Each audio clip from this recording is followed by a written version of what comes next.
സംസ്ഥാനത്ത് 4 ദിവസം കൂടി ഇടിമിന്നലോട് കൂടിയ മഴ തുടരും. കേരളത്തിൽ വെള്ളിയാഴ്ച വരെ ഇടിമിന്നലോട് കൂടിയ നേരിയ ഇടത്തരം മഴയ്ക്ക് സാധ്യതയുണ്ടെന്ന് കേന്ദ്ര കാലാവസ്ഥാ വകുപ്പ് അറിയിച്ചു. തെക്ക് പടിഞ്ഞാറൻ ബംഗാൾ ഉൾക്കടലിന് മുകളിലായി സ്ഥിതി ചെയ്യുന്ന ന്യൂനമർദ്ദമാണ് മഴയ്ക്ക് കാരണം. ബംഗാൾ ഉൾക്കടലിന് മുകളിൽ സ്ഥിതി ചെയ്യുന്ന ന്യൂനമർദ്ദം വടക്ക് കിഴക്ക് ദിശയിൽ സഞ്ചരിച്ച് അടുത്ത 24 മണിക്കൂറിനുള്ളിൽ ക്രമേണ ദുർബലമാകാൻ സാധ്യതയുണ്ട്. തെക്കൻ കേരള തീരത്തിന് സമീപം തെക്കുകിഴക്കൻ അറബിക്കടലിന് മുകളിലായി ചക്രവാത ചുഴി സ്ഥിതി ചെയ്യുന്നുണ്ട്.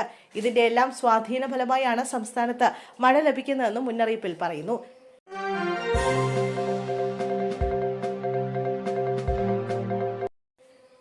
വൈറ്റില റെയിൽവേ ട്രാക്കിന് സമീപം യുവതിയെ മരിച്ച നിലയിൽ കണ്ടെത്തി. എറണാകുളം വൈറ്റില റെയിൽവേ ട്രാക്കിന് സമീപം യുവതിയെ മരിച്ച നിലയിൽ കണ്ടെത്തി. ചൊവ്വാഴ്ച പുലർച്ചെ 3 മണിയോടെയാണ് മൃതദേഹം അമൃത എക്സ്പ്രസിന്റെ ലോക്കോ പൈലറ്റിന്റെ ശ്രദ്ധയിൽപ്പെട്ടത്. മരിച്ചയാളെ തിരിച്ചറിഞ്ഞിട്ടില്ല. വൈറ്റില ഫ്ലൈ ഓവറിന് സമീപം മൃതദേഹം കണ്ട ലോക്കോ പൈലറ്റ് ആദ്യം റെയിൽവേയിലും തുടർന്ന് പോലീസിലും വിവരം അറിയിച്ചു. ആത്മഹത്യാ സൂചനയും കൊലപാതക സൂചനയും പോലീസ് തള്ളിയിട്ടില്ല. മൃതദേഹത്തിന്റെ പോസ്റ്റ്മോർട്ടത്തിന് ശേഷം മാത്രമേ മരണകാരണം വ്യക്തമാവുകയുള്ളൂ.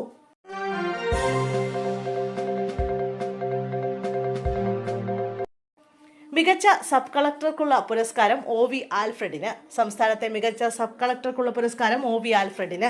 നിലവിൽ തിരുവനന്തപുരം സബ് കളക്ടറായി പ്രവർത്തിച്ചു വരികയാണ്. റവന്യൂ ദിനമായി ഇന്ന് തിരുവനന്തപുരത്ത് നടക്കുന്ന ചടങ്ങിൽ പുരസ്കാരം സമ്മാനിക്കും. പാടിയോട്ടുചാൽ സ്വദേശിയായ OV വിൽഫ്രിഡ് 2022 ബാച്ച് സിവിൽ സർവീസ് ഉദ്യോഗസ്ഥനാണ്. നേരത്തെ പാലക്കാട് അസിസ്റ്റന്റ് കളക്ടറായി പ്രവർത്തിച്ചിരുന്നു. പാടിയോട്ടുചാലിലെ ഒരപ്പാനിൽ OJ വിൻസെന്റ് ത്രേസ്യ ദമ്പതികളുടെ മകനാണ്.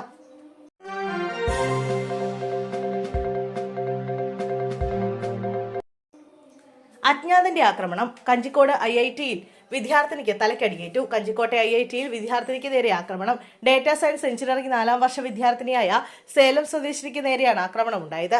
സുഹൃത്തുക്കൾക്കൊപ്പം ഡൈനിങ് ഹാളിലേക്ക് നടന്നു പോകുന്നതിനിടെ ഒരാൾ യുവതിയുടെ തലക്കടിക്കുകയായിരുന്നു. ഈ സമയത്ത് അജ്ഞാതനായ ഒരാളാണ് ആക്രമിച്ചതെന്നാണ് പോലീസിന് ലഭിച്ച മൊഴി. സുഹൃത്തുക്കൾക്ക് പിന്നാലെയായിരുന്നു യുവതി നടന്നത്. ഇതിനിടെ അജ്ഞാതൻ ആയുധം കൊണ്ട് യുവതിയെ ആക്രമിക്കുകയായിരുന്നു എന്നാണ് വിവരം.